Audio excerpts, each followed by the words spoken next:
Welcome to Sweet Life Beat Life. We hope this video helps. You start by verifying hardware and service. This matters. Check that your phone lists 5G SA or 5G NSA and supports 5G voice or VoNR. NR.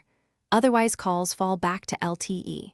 Once done, confirm your carrier plan includes 5G voice or HD calling and make sure mobile data and cellular voice are enabled. Then open network settings and set preferred network to 5G. This first step prevents surprises during calls and ensures your device will attempt 5G while dialing. Now you fine-tune settings so 5G stays active during a call.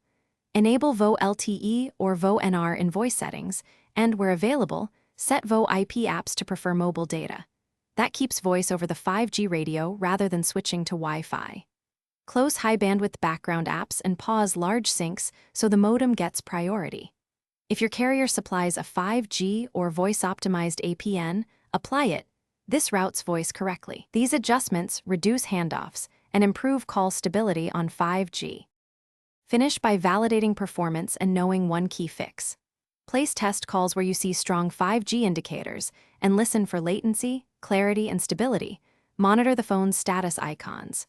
If calls drop or switch to LTE, toggle airplane mode to reset radios, restart the phone, and check for carrier settings or firmware updates. Once done, contact your carrier to confirm 5G voice provisioning or request a 5G APN. If problems persist, switch to LTE voice temporarily while they investigate. Thanks for watching. Consider subscribing if we helped you.